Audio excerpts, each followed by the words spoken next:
Good morning, everyone. You have a nice day. সবাইকে আজকের দিনটা কেমন ছিল চলো তোমাদের সাথে আজকেও শেয়ার করতে চলে আসলাম।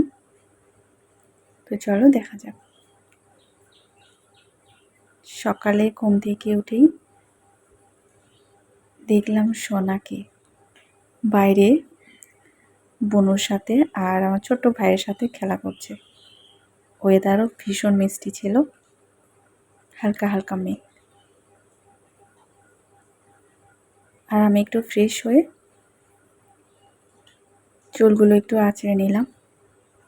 তো আমার এই ছোট্ট মিনি ব্লগে তোমাদেরকে ওয়েলকাম। সো আজকের কী রান্না হবে চলো দেখি। আজকে হবে স্পেশাল, যেটা হলো ঢেঁকি শাক। এগুলা কালকে ভাই নিয়ে আসছিল। ঢেঁকি শাক খেতে কার কার ভালো লাগে কমেন্টে জানাবে। তারপরে এগুলো লাল শাক। আজকে এগুলো সবজি হবে না, বোনু এদিকে কাটছিল আর বৌদি এদিকে কিছু সবজি কাটছিল, কারণ সব মিলেই হবে আজকে খিচুড়ি।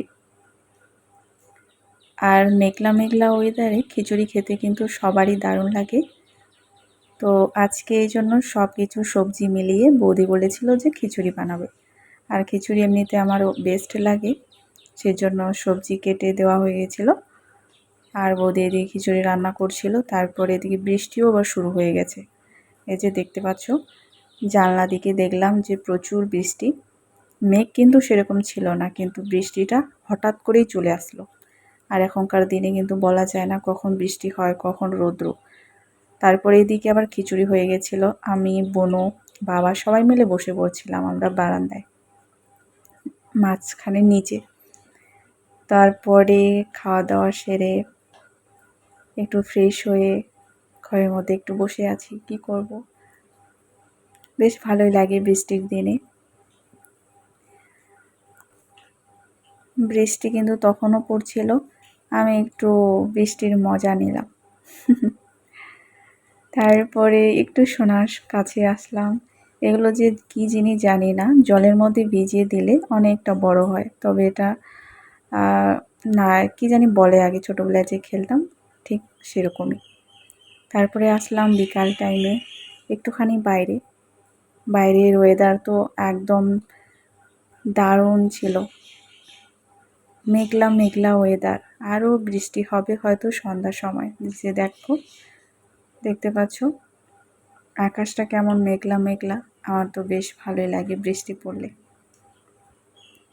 একটু বাইরে এসে একটু ঘোরাঘুরি করলাম, আর যাওয়ার মতো তো সেরকম জায়গা নেই। তারপরে সন্ধ্যা হয়ে গেছে, আর এই যে একটা কি সুন্দর একটা প্রজাপতি আছে একদম ব্ল্যাক কালারের। তারপরে আজকে রাত্রেবেলা হবে ভাতের সাথে যে এটা হলো আটা। আজকে পরোটা বানাবো, মানে আমি বানাবো না, বৌদি আমি সবাই মিলে বানাবো। তো আমি একটু এখানে হেল্প করে দিয়েছিলাম। তো এগুলো যখন মেখে রেখে দেওয়া হয় তারপরে কিন্তু এগুলো আঠালো হয়ে যায়, সেজন্য আমি উপরে দিয়েছিলাম আটা, যাতে এটা আঠালো টাইপের না হয়। এরকম করে ছিটিয়ে দিয়েছিলাম। রাত্রেবেলা সবসময় ভাত খেতে তো ভালো লাগে না, এই যে এরকম করে দিলাম। এখন বেলতেও সুন্দর, বেলা হয়ে গেছে। আর আমি ওখানে নিয়ে নিয়েছি দুটা পরোটা রুটির মতো। তারপরে এটা হলো আলু দিয়ে মটর, এটা বৌদি বানিয়েছে, দারুণ সুন্দর হয়েছে। তো এটা খেতেও দারুণ লাগবে।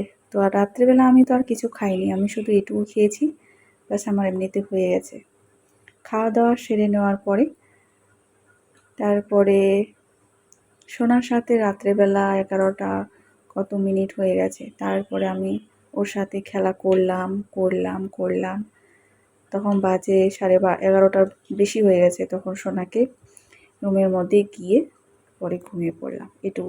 এটুকু ছিল আজকের মিনি ব্লগে। তো আজকে এখানেই রাখছি। গুড নাইট, সুইট ড্রিম সবাইকে। ভালো থেকো, সুস্থ থেকো।